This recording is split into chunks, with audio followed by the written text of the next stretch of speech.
ยนี่มึงบอกก็ไปหาครูซะยังดอกพวกนี้มาซ่อมเครื่องกับมาซ่อมใกล้ๆบ้านนี้เฮ้ยบอกกูว่าสินอนเล่นไม่จะต่อยยังเบายังตาขึ้นอ้าวเย็นนี่คือล่ำดีแท้มึงมาที่ไหนมึงมาที่ทางไหนอีนี่กูมาจะหาครูสอบอุ้ยมึงก็เบาคือแท้ก็คืออย่างนี้นี่แม่ไปหาครูสอบมันนะไปหาครูสอบมันนะมึงมานี่มึงมานั่งเบาน้ำกูดีๆอย่าง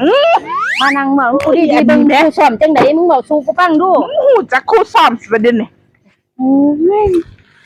อีนี่ก็สิมีครูก็ต้องมีครูสอบแล้วนะแม่นยังไงก็ได้ตั้ง4ตั้ง5ตั้ง6อันนี้มันดีก็เอาอันนั้นแม่นบ่มึงเอาแม่นมึงบอก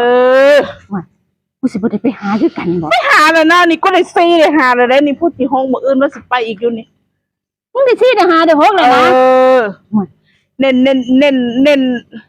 ใหญ่ๆลำไอ้สั่นแม่นบ่มันจะปิดแต่นี่แห้งอีนี่บ่เด้อมึงละลีบ่ไ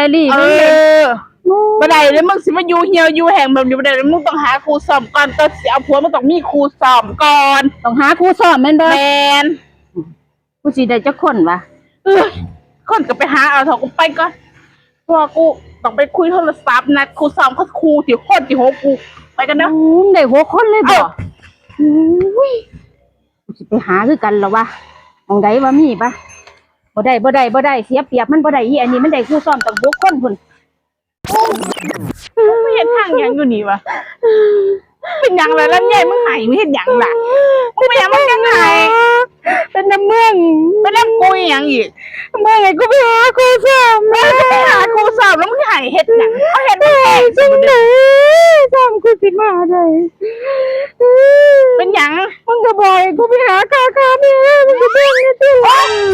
ก็เป็นนักสั้นละเอียดนี่มึงบอกกูไปหาครูสอบมึงไปสอบแนวไหนมึงก็มาหาบักลำใหญ่ๆเด้อมึงจังมีแหงมึงกระถึกละตัวมึงเป็นยังแบบมึงก็ใส่กูขุมตาข้างนี้ขุมตาข้างนี้มึงไปหาครูสอบยังแบบนั้นมึงนี่ก็ติดมึงไปหาครูสอบยังแบบนั้นไม่ถ้ามึงบอกเอาลำเนาะกูเมนกูได้มาถึงครูสอบนักสันลำไยเดี๋ยวก็ไม่ได้ว่าดอกมาถูกลอกครูทดลอกครูนอนครูทดลอกมึงเข้าใจบอกกูไม่ได้จะมาไปสอนตีกันนักสันมึงบอกกูไปหาครูสอบเนาะมึงก็ว่าเอาลำเด้อกูกับบุญแล้วนักหม่อยบุญได้ขายบุญแล้วเนี้ยมันจะบักลำเนี่ยไงกูหามาเด้อมาสอบเนี่ยมาหลันขอหาครูสอบมันมา2-3มื้อดีนะดีตระมึงมาตายนะลำไยหวังทั้งหลายผู้สาวกุ้งบอกก็ไปหาครูสอบไหมก็มันจะสั่นกูบอกว่ามึงติดปืนแค่ปนันแม่กูจะว่าไปหาหรอมึงโหดนะ